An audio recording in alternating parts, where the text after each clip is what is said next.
Air raid sirens rang out today as Iran strikes back against Israel. The now two waves of attacks from Iran are in retaliation for last night's deadly Israeli assault on Iran's nuclear sites and military leaders. Israel launched the attacks on Iran amid simmering tensions over Tehran's rapidly advancing nuclear program. The tensions are being felt across the world as those attacks continue to play out, and people here in the United States are feeling the effects. Jay Sobardo is in the studio to break down how some members of the Jewish community in Lexington view these attacks and how the fighting will impact virtually everyone at the gas pump. Yeah, Marvin, a decades-long shadow war between Israel and Iran has come to its tipping point as Israel launched strikes on Iran targeting the country's nuclear and military facilities in the early hours of Friday morning. Rabbi Shlomo Litvin, chairman of the Kentucky Jewish Council, says these attacks weren't surprising when you take a look at the history of the Middle East, especially reflecting on the turmoil Israel has been through since the October 7th attacks by Hamas militants, when more than 1,200 people were killed.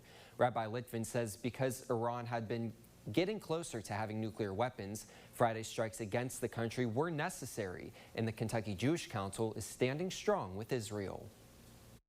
It's worth noting that Iran refers to Israel as little Satan and America as the great Satan. Their aim is Western civilization.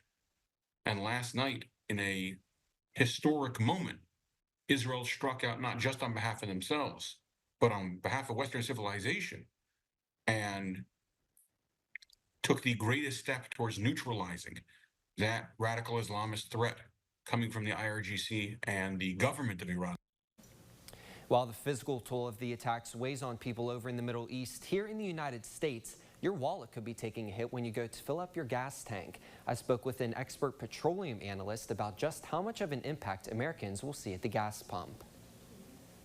Despite being on the other side of the world, fallout from the deadly attacks between Israel and Iran are being felt by many here in the United States, especially when it comes to gas prices.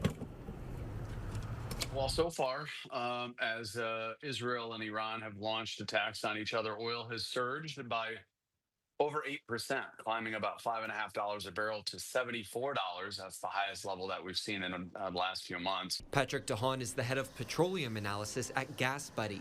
He says as the situation unfolds, the oil market could be severely impacted. If Iran does have a significant retaliation, it could boost oil, but I think that's relatively low risk, at least for now. But seeing prices dramatically fluctuate is nothing new in Lexington, since the city engages in what DeHaan calls price cycling, where gas prices jump every 1 to 2 weeks. Even today, 24 hours after the Israeli attacks on Iran, he says you could start seeing gas stations bump up the price at the pump. They could eventually increase by as much as 10 to 20 cents per gallon.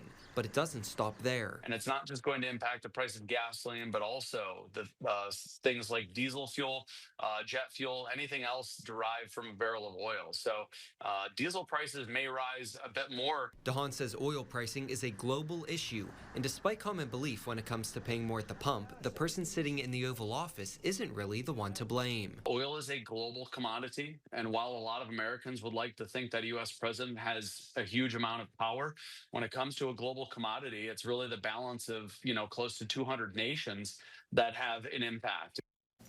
According to DeHaan, this whole situation is unpredictable, but he says that oil markets may go down next week if there are no major developments in the conflict, and thinks that the impact being felt right now will lessen over time. Marvin?